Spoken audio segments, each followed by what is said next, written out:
we have to get to best bets, boys. BP, we'll start with you. Where'd you go for your best bet?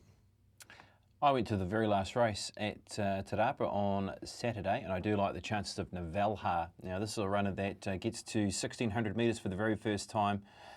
He has run a couple of super races of late. He was unlucky not to be winning last time over the 1,400 metres. Was gobbled up by what was quite a very good performance by No Secret in that race. Does trim back to the 60 kilograms. As I said, up to the mile, looks all suitable. Good draw with Opie aboard, so I'm happy to mark him as my best on the weekend of Valha. Yeah, absolutely. Looks a good one. Do we know what price, Steve, Navelha, just off the top of 2.8 last time I checked, yeah. Lovely. BP, we don't want to talk about last week, do we? Suppose we got a bonus bet for Let's Be Glam. That's the one saving grace.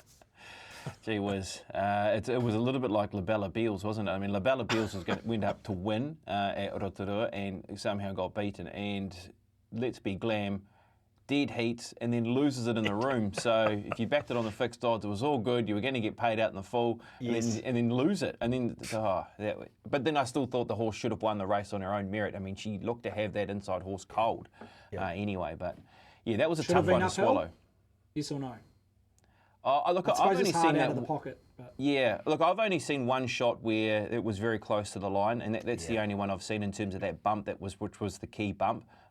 With there being no margin between two horses, and there has been a bump. I mean, look, it's pretty hard to argue, isn't it? That should have been overturned, really. So look, I haven't seen enough vision of it to be able to give a pure ounce on it. But I think when there's no margin and there has been a little bit of contact between horses, I think you can understand it. You're knocking on the door, BP, we can say that, and they've been definitely stiff the last couple of weeks. Navelha, race 8 Te Rapa for Pops. Paul, you're the hot hand as usual. Mr. Smart and Sharp, where are you going?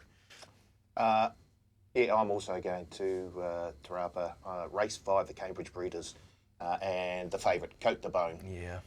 It was a nice win a couple of weeks back. Here it is there, just holding off Ariari. Opie on, gets a nice draw.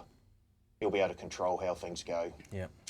I can't look away. Punters have already got the price. Yeah, feels like it's the sort of horse that would just keep kicking if it needed to. You know what I mean? That sort of professional. Yeah, like a tiger. Okay, 250 Cote de Bone was 330, so a really good push from for that Tiaka runner, Stephen. We'll end with you. You're also coming off a win, and a very impressive one from the Stephen Marsh trained El Vencedor. Where's your best bet? I'll go back to Te Rapa. Race 4, the rating 74.24, the Fearless one. Go back 2 starts ago, very impressive, over 2,200 on Oaks Day at Trentham. Got freshened up, dropped back to 1,600, which was a negative. I loved its run. Off a hot tempo, flew home into second, running the best closing sectionals in the race, in behind Sergio, who's been a subsequent winner at listed level last Sunday. So back over a trip, 2,400. I think he's got open class next season. But the Fearless one will get the job done at Te Rapa in race 4. Okay, we're all at Te Rapa on Saturday for our best bets.